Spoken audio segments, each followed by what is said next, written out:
ಜೀವನದಲ್ಲಿ ನಾವು ಡಿಸೈಡ್ ಮಾಡಬೇಕಾದ್ರೆ ನಮ್ಮ ಗೋಲ್ ನೋಡಿ ಡಿಸೈಡ್ ಮಾಡೋಕ್ಕಾಗಲ್ಲ. ಎಲ್ಲ ತಿಳ್ಕೊಂಡು ಆಮೇಲೆ ಡಿಸೈಡ್ ಮಾಡೋಕ್ಕಾಗತ್ತಾ? ಅದು ಡಿಸಿಷನ್ನ ಅಲ್ಲ. ನಮ್ಮ ಹೃದಯ ಏನು ಹೇಳುತ್ತೆ, ನಮ್ಮ ಭಾವನೆಗಳು ಈ ಕ್ಷಣ ಏನಿದೆ ಅದರ ಮೇಲೆ ಇವಾಗ ಡಿಸಿಷನ್ ತೊಗೋಬೇಕು. ಅದಕ್ಕೆ ಗೊತ್ತು ನಮಗೇನು ಬೇಕು ಅಂತ ಅದು ಡಿಸೈಡ್ ಮಾಡುತ್ತೆ. ಅದಕ್ಕೆ ಗೊತ್ತು. ನಾವು ಜಾಸ್ತಿ ಯೋಚನೆ ಮಾಡೋದು ಬೇಕಿಲ್ಲ. ಅದೇನು ಹೇಳುತ್ತೆ ಎಸ್ ಅನ್ನಿ.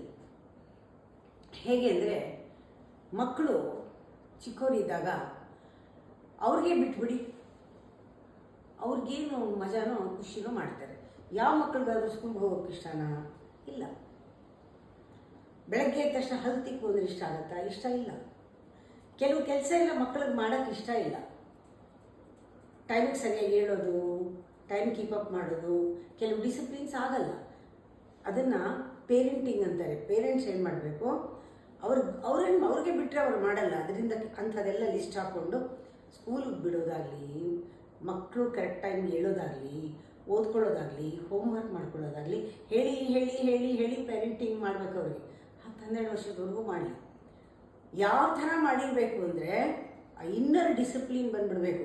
ಆಮೇಲೆ ದೊಡ್ಡವರಾದಮೇಲೆ ಅವ್ರಿಗೆ ಯಾರೂ ಹೇಳೋದು ಬೇಡ.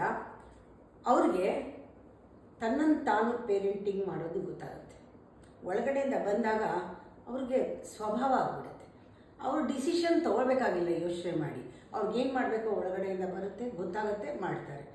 ಅದರಿಂದ ನಾವು ತುಂಬ ಯೋಚನೆ ಮಾಡಿ, ಪ್ಲ್ಯಾನ್ ಮಾಡಿ, ಎಲ್ಲ ಮಾಡಿ, ಆ ಮಕ್ಕಳಿಗೆ ಪ್ಲ್ಯಾನ್ ಮಾಡೋ ಹಂಗೆ ಮಾಡಿ, ಇದೆಲ್ಲ ಏನೂ ಸರ್ಕಸ್ ಮಾಡಬೇಕಾಗಿಲ್ಲ. ಆ ಇಂಟೆಲಿಜೆನ್ಸ್ ತಾನೇ ವರ್ಕ್ ಆಗುತ್ತೆ. ಅದು ಇಂಪೋಸ್ ಮಾಡೋದಲ್ಲ.